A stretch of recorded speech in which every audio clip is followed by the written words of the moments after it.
Hello everyone, welcome back to Future Fiber. My name is Jenny and this is a channel where I talk about all the crafty things that I do. Today we'll be doing a little bit of a knit and chat. The project that I'll be working on today is the square tee.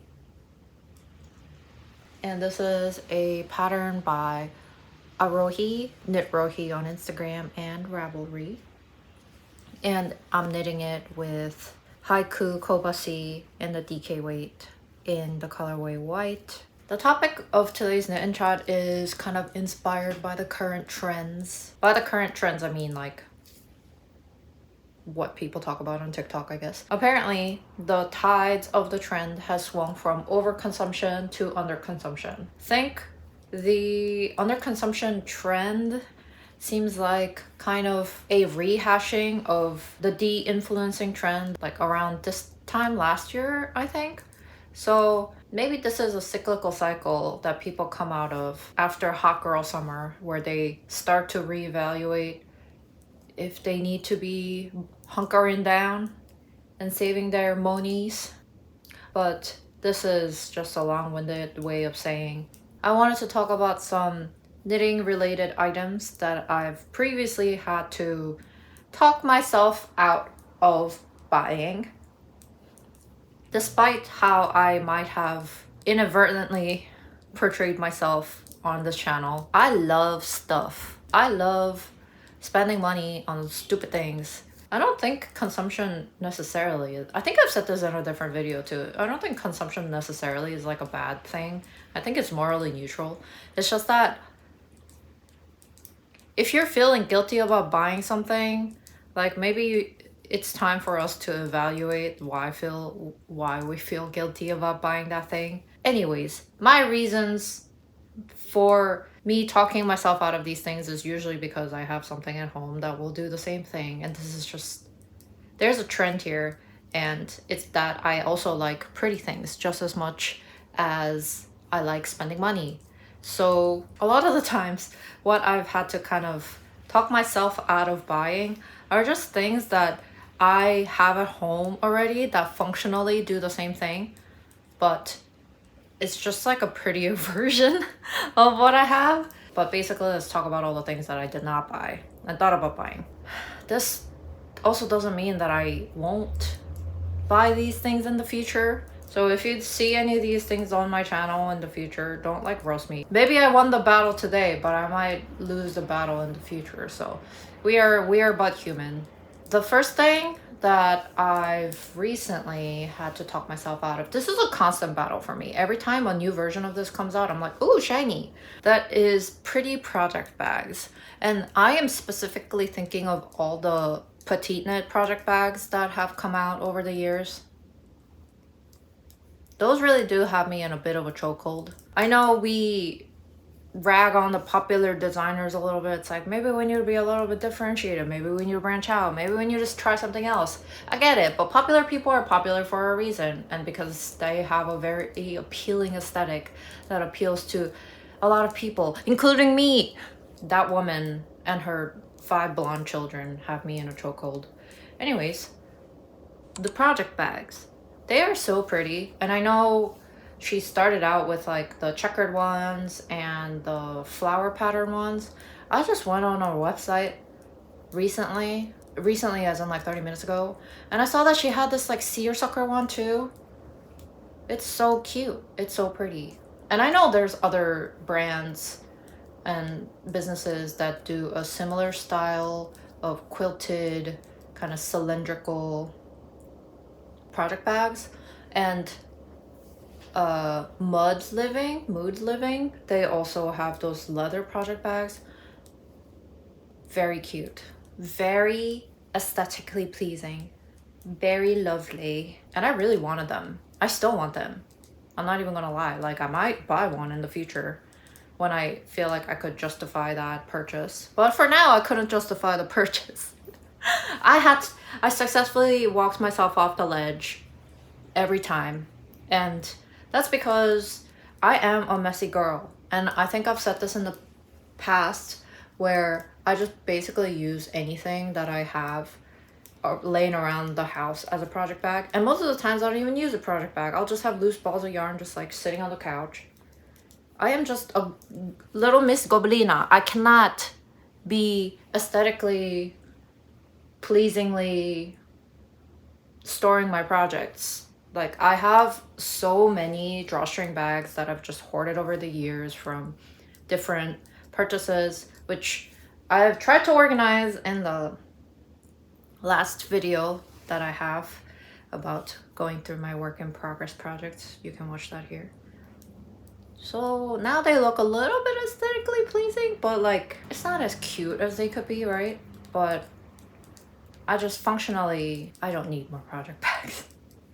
I would also feel like if I had one pretty project bag, then I would want my favorite project to be in that project bag. And I don't know, that seems stressful. I have multiple whips going at any point in time, so like, how do I decide which project is my favorite?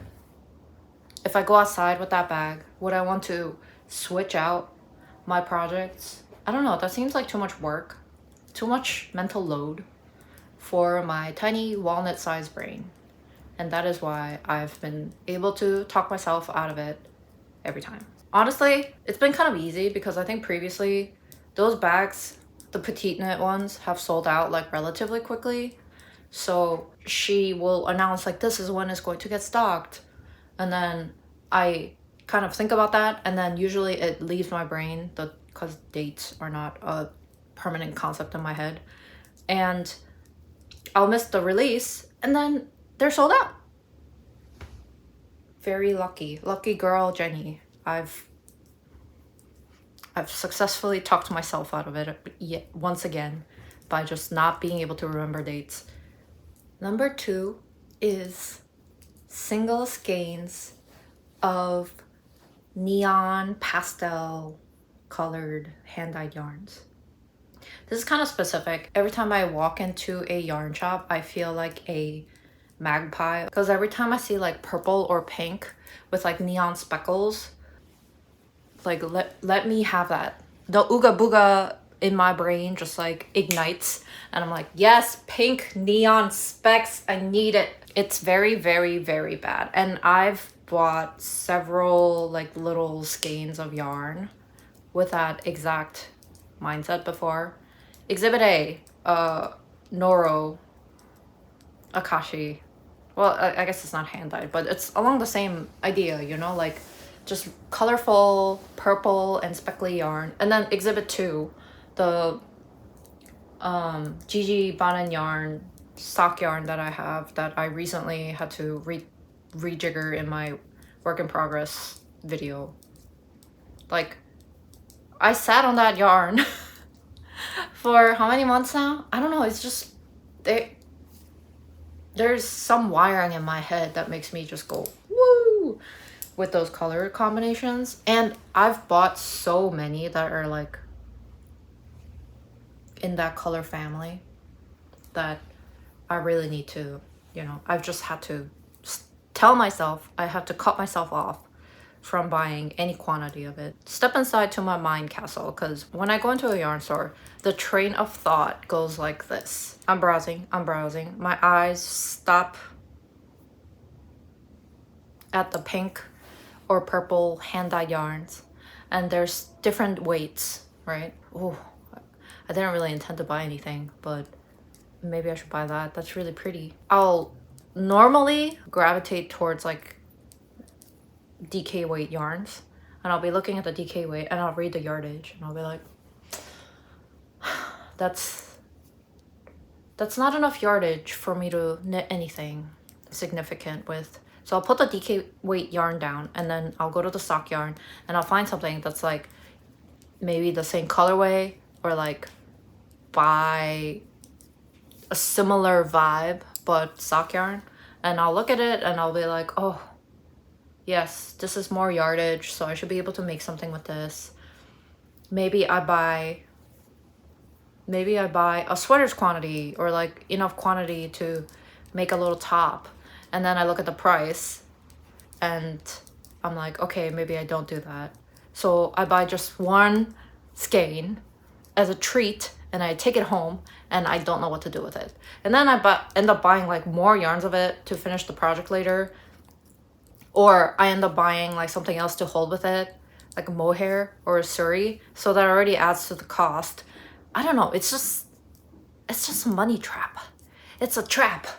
The pink pretty yarns are a trap, and I never do anything interesting with it. And I always end up doing something that I haven't put that much thought into. So those yarns that I walk in and immediately go, ooh, pretty, like I should not buy those because I don't have a project, and they're just gonna sit in my yarn stash, which is such a shame because they're so pretty. So that's my thought process. Every time I walk into a yarn shop like Brooklyn General Store and they have like La Bien-Aimée or like the Wandering Flock, every time they post on Instagram, my brain just goes like serotonin. Psh, like neons and pink and purple, like you love it. You love to see it. And then it's not even colors that I really like look great in, so I'm not really gonna like make a whole sweater with it without any plan. For every impulse purchase, there needs to be so many brain hours spent to figure out what to do with that thing that I impulse purchased. So I'm trying to be better about it, and that's one of the things that I've recently had to tell myself no. Number 3, pretty needles. Pretty needle sets specifically. Needles in general, but like pretty needle sets. You know exactly the one I'm talking of, because I'm thinking about Lantern Moon right now. Or sea knits. Like, would a girl love to have aesthetically pleasing, like, white wash bamboo needles with like the gold tips and whatever? Yes, I would love to have that. Or Lantern Moon, those needles look so good. And it is, I will be honest, maybe nobody's noticed this, but like when I take work in progress pictures of like my projects and I have like ugly needles and ugly yellow, like ugly colored cords on them, it makes me feel a little bit some type of way. Like I usually just post it because I'm like, well, this is what I have. I'm not gonna transfer this onto like a prettier needle set, mostly because I also don't have any. But I don't know, like definitely is a consideration as somebody who does take pictures or tries to. I don't know what if I'm honestly that successful at it, but I try to take pictures of my projects like midway through and I show them off in videos and stuff, and I'm like, well, wouldn't it be nice if I just had a more aesthetically pleasing set of needles like Lantern Moon or yeah, like sea knits, like, because the needles that I have, I do like them a lot, but I just don't think the cords are really like pretty. And my favorite needles are the Chiagu ones, but the red cord doesn't really look that great in photos, I'll be honest. So those are, you know, vanity plays a lot into these things. And every time somebody reviews them or shows them off, I'm like, But as far as utility goes, the needles that I have are completely fine. They work well. I've broken some of them, and that's fine too because I have duplicates of most sizes, needle sizes. So for projects, I might buy like singles of these needles in the future, but I still don't think I need sets because functionally there are just some sizes that I will never use or very rarely use. Really, any like super thick needles, I will never use anything realistically above like a 6mm probably at this point, and I'll very rarely use like anything under 3. So just doesn't make any sense for me to buy a whole set of needles when I can just buy the sizes separately that I use more. So those are some reasons that I've used to kind of tell myself no. And those needles are very expensive. I have no doubt that they, you know, work well and feel nicer than maybe these Knit Pro Symphonies, I think I have. I'm sure they work better than that, but these serve me fine. And I do really like the chagus that I have, so I don't need more expensive needles, is what I've been telling myself. Okay, the next thing is 52 weeks of X books. So whether that be scarves, socks, sweaters. There's a sweater one, right? Those books, I love the concept of them. And I think it's a really nice idea to have a book that's dedicated to like one item. And there's a lot of patterns for that. But I've managed to talk myself out of buying those for a couple reasons. I love coffee table books. I love having like very pretty print material around the house. I love flipping through magazines, but I live in a place where I don't have a lot of space and I have too many coffee table books. So that was one of the reasons why I didn't buy it, but I think it's mainly that I just don't think I will knit those patterns. Like, speaking realistically, like, I am pretty picky, and I think realistically most people are pretty selective about what they choose to knit because it takes time, you know? It is a hobby where you're doing it to kind of, you know, keep your hands busy and for the act of knitting, but what are the chances that you'll like all 52 patterns in the 52 weeks of socks or whatever books? Like, the probability is probably low. And I think it's okay, like, if you flip through and you decide, like, I like this many patterns from there, therefore it is worth it to me. It is still a good deal, because, like, if you're buying a sock pattern by itself, it's gonna be, like, anywhere from, like, $3 to $5, and 52 times 5 is not the cost of what the book is. So it is a good deal if you think about it in that aspect. And it's really nice to have like decoration as a coffee table book, as I said. But I don't think it's very practical for me, because if you want to knit a sock, or if you want to take your knitting project elsewhere, then with those heavy books, you're not going to be taking the whole book with you to knit. And I think I would just prefer to have my instructions a little bit more portable for me. So I've considered buying the ebook version, actually. But yeah, those were just some of the reasons why I haven't bought those books. And another is probably that I don't really like sock knitting that much, nor do I really like knitting scarves. And then the sweaters, like, I cannot get through 52 sweaters. So it's just like I'm really tempted every time I go into a store and I flip through those books, and because they're so like, the print design on them is like really beautiful, and I love hardcover books, but I just can't justify the purchase for me at this time. And I also have so many knitting books that I've already purchased that I need to get through. And I've also bought a bunch of, I had a subscription to Lina magazine for a little bit. I canceled it because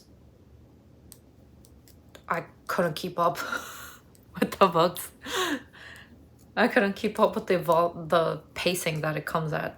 So that's why I stopped my subscription, but I do really love them.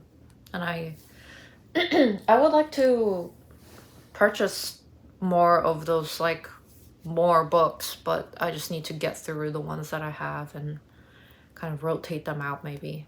And I would feel another thing about physical patterns is, like, you have, with magazines, I feel a little bit less about marking them up right onto the page. But with hardcover books, I wouldn't want to like write in the pages. And maybe I could show you guys like what my some of my PDF patterns look like, but I write on them and they can get kind of messy sometimes. So that would be another loss of benefit, I guess, if I didn't have it as a PDF. And I feel like if I want to knit from it, I would want to take pictures or scan the pages and put it on my phone anyways. So the workflow doesn't seem as practical for me. So those books are definitely like objects of like visual pleasure rather than like me actively trying to get patterns out of them and work off of them, if that makes sense. So that's the next thing that I've had to kind of talk myself out of. Okay, and the last thing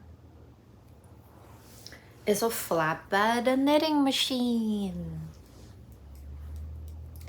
I admit this many influences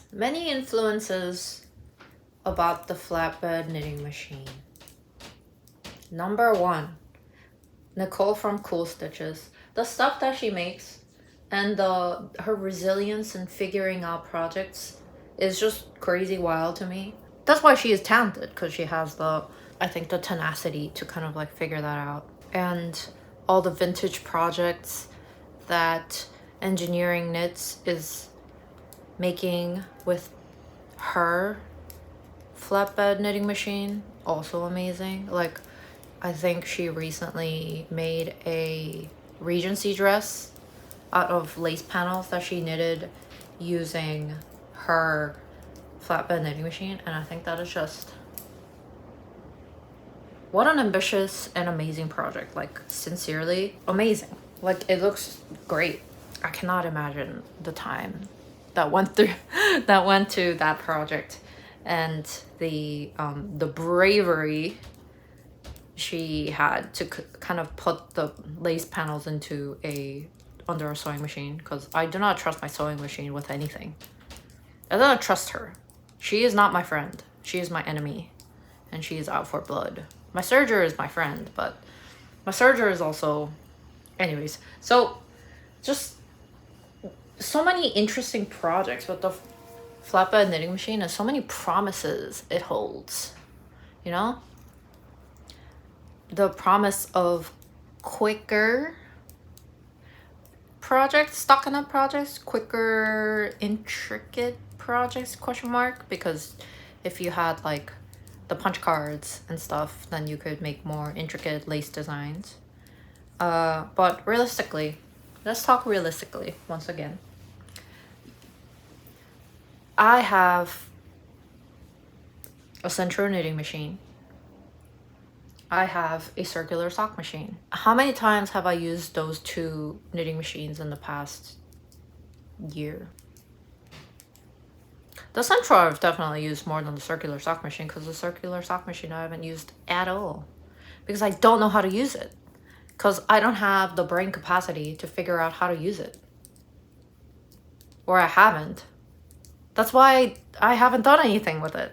And what makes me think, what made me think that I had what audacity did I have to think that I would figure out how to use the flatbed knitting machine once I bought it?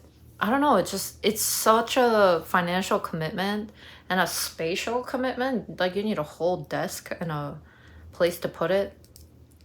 I don't have that. And then I would have to think about projects that I would want to make with it. And it's not as technically forgiving as hand knitting. Like, with hand knitting, very frequently I get to somewhere and I'm like, oh, I don't know how many, I should probably count the stitches, and I count that I'm off like by quite a bit. And I just wing it, you know? I like decrease and whatever, and it gets to the similar stitch count that I need to be And even if my gauge is like a little off, I don't know, it's not that big of a deal. I feel like you can kind of adjust as you go. That doesn't seem to be the case with those flatbed knitting machines. You get to the end of the panel, and if you realize you were off gauge, then you have a shirt that is smaller than what you intended. And you've lost your chance to make it kind of bigger. And I don't know if I would, like, I don't really want to like wrestle a machine to do my bidding. That's kind of the reason why I don't really love sewing too, because I think my machine is, I need to clean it, but it's also like, I got him secondhand and he's on his way out. He's ailing a little bit. And I hate feeling like I need to fight the technology to do what I want to do. So maybe those flatbed knitting machines are not really my style. I don't know. Like when I did the Centro, and when I used the Centro, and for the most part, like I figured out, I've troubleshot enough where I could kind of figure out the different problems and like correct them. But sometimes like the yarn just doesn't want to work with the machine, you know? And I know it's like a plastic thing, but concepts are similar, yeah? So every time like it wouldn't work the way that I thought it should work, I would just get pissed off. And I just don't really have a lot of patience around that. And that's kind of the reason why I haven't like worked with the circular sock machine either. So there is no way that I'm going to have a flatbed machine, and unless I like rewire my mental state before I like get the machine or something, just because I have the thing, I'm not going to magically start using it and figuring it out. So it just doesn't make sense for me to buy that. But I do really want one. But I don't want to do all the research to learn how to use it. Nor do I want to pay that price. I have thought about maybe taking a day class. I think there's a place in Brooklyn that maybe does a day class with the flatbeds. Might be a little too early for me to invest in such a machine. I will stick to hand knitting for now. Now, if you have these things, I envy you. And it is not a bad thing to own many beautiful and wonderful things. This is just a retelling of some of the things that I told myself no, because I'm trying to be a responsible adult. You know, you have to be responsible in some aspects so that you can be irresponsible in some other aspects. That's just how life goes, isn't it? Are there any knitting related things that you've had to tell yourself no? Do you regret that decision? And I am interested in seeing if any of you guys will try and change my mind about the things that I did not buy. All right, well, I didn't make that much progress, but we haven't been here that long. I'm gonna go continue to work on this. I hope you guys have a good day wherever you are, and I'll see you guys in the next one. Goodbye.